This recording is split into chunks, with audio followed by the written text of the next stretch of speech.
which is like little boop, boop, boop, boop, boop, boop, boop, boop, boop, punch-ins. Kind of like an orange skin. Hi everyone. I will be showing you how to spot a fake Hermes bag and what exactly makes me so qualified. I have some fake packaging as well as some real packaging that I can literally pair side to side for you, as well as the actual handbag itself. You'll have to stick around until the very end.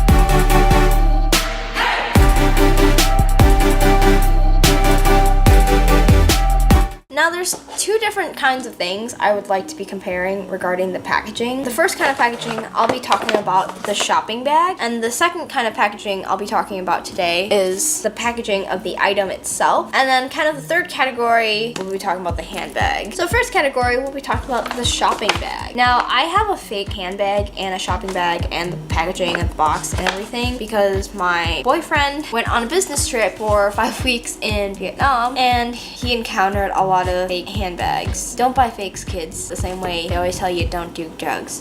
Because I noticed a different quality in performance in the fake one versus the new one. I'm not terribly happy with the fake bag because it did not hold up very well in quality. But at the same point, I was actually happy that I got a chance to use it because it really showed me how bad fake bags are. And the only reason I used it was because I brought 2 bags on my vacation. A nice bag, my Chanel 20cc in lambskin, pink lambskin, and the fake one. I did not want to ruin that one, so I used the fake one. Sunscreen can really gunk up things. Sunscreen really gunked up that bag, which I'm grateful it gunked up the fake bag and not my real one. But my bag wasn't a super fake, so I can't attest to the quality of the super fake bags compared to the real ones. But I'm not saying a super fake is worth it. It's very controversial whether or not a fake bag is as good as the original, even if it's a super fake, so I won't be going there in this video. But even still, in my personal opinion, a super fake still doesn't feel quite right compared to a real bag. Something feels lacking still. Hence why I don't buy super fakes, and the fake bag that I got was a gift and I did not buy it myself because I don't condone buying fakes.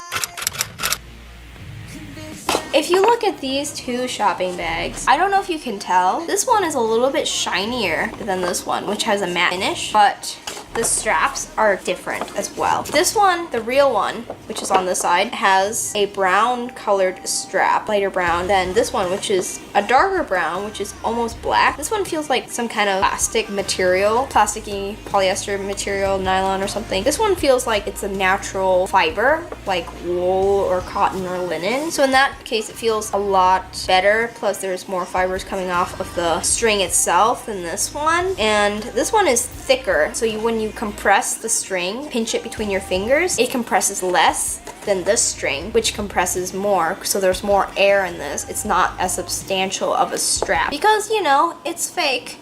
And also, if we pull the inside of these out, you can kind of see it in the camera here. This one is actually knotted. This one is just like a shoelace tip at the end of it, keeping the strap from falling out of the hole on the bag. The surface textures of these bags is also very different. The real one has more of a circular pattern with cracks between it. This one is just like random ziggy pattern. And the logos are very different as well. From a first glance, you can tell they did a very good print job on the fake one.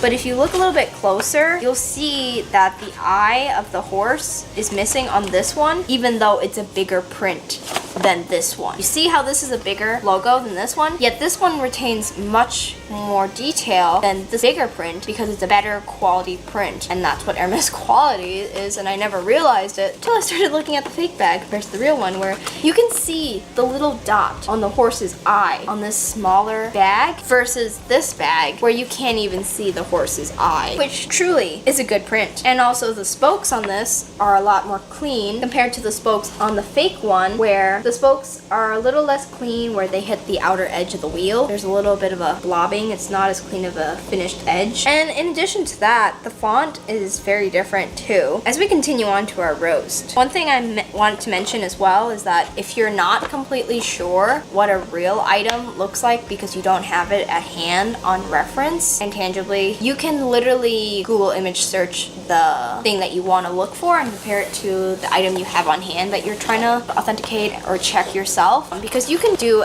easily a Google search of the Hermes logo, and you'll pull up images that'll show you what the logo is supposed to look like. So you can tell that this is a fake if you looked up the real logo, that it's missing some details and it's not as clean as the original. So that's the simple way if you don't have the item at home. Another thing I was mentioning just now about the font is that the 2 on this bag is bigger at the top than the bottom, so the 2 is kind of lopsided compared to this number 2 and the 24. Shebag. And the accent aigu over the E on Saint Honore is different than the accent aigu over the Saint Honore 2, and the accent over the E in Hermes is also different as well. This one prints it a lot closer, the E, versus this one, the fake one. Having an educated fake roast is very fun. I'm enjoying this. I'm learning so many things and details about the brand.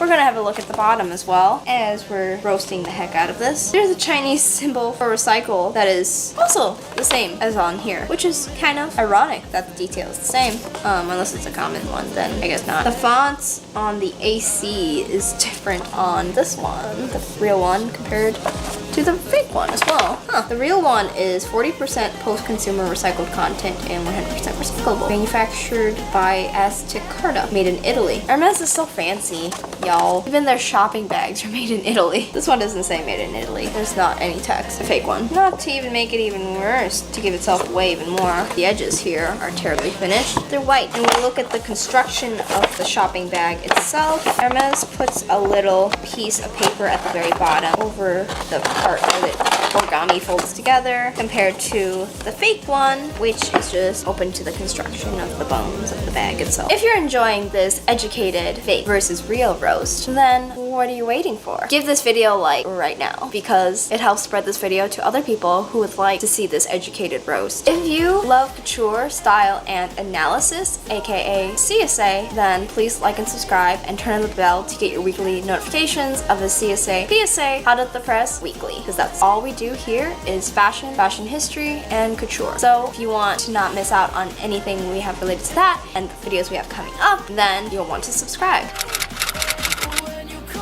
So I have a Hermes Twilly box here, just that I'm using for reference, compared to the fake bag box that my boyfriend got. We'll be able to see that the texture of the real Twilly box is different than the texture of this box, which is a little bit more uniform. The one on the Hermes Twilly box is a little bit more randomized, but it's still pretty uniform, but not as uniform as texture on this, which is like little boop, boop, boop, boop, boop, boop, boop, boop, boop punch-ins. Kind of like an orange skin. If you ever looked at an orange skin real closely, it's like dimpled. This is literally what it looks like. I wonder if Hermes did that on purpose. It's orange and it has the texture of an orange. Kind of metaphorical, Hermes. This one looks like it's very machined. It's not a softened here. The dimples here are a lot more harsh compared to the dimples here. And there's no brown rim. Hermes boxes, not just this one, will have like this dark colored brown rim around the edges. This one does not. And the bracelet box and this other box that I got from my dad as a gift from Hermes also has that trim around it. So if this was truly an authentic Hermes box, there would be that brown trim around it, but it does not. It would have that on the lid, just the lid.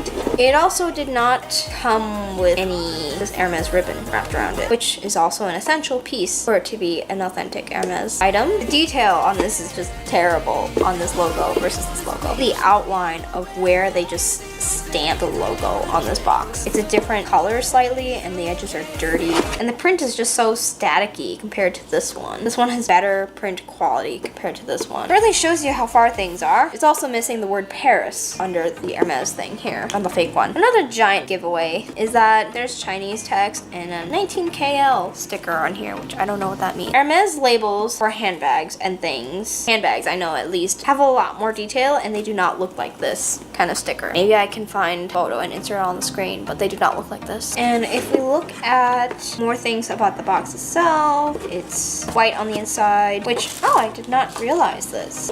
This is white on the inside, but this is orange on the inside. Now, I don't know if this is different for Hermes handbag boxes, if they're white on the inside, but the other packaging has orange on the inside, but that's already a difference there. I would assume they're orange on the inside. Another very subtle difference is that the Hermes orange is more matte and more muted in color on this box compared to this box. They're similar oranges. They got it pretty well matched, but you can tell this is a brighter orange and this is more of a muted orange. Hermes ain't that flashy. Same with the shopping bag too. You can tell this is a brighter orange and this is a darker, more muted orange. The matte finish also kind of may help make it look darker too.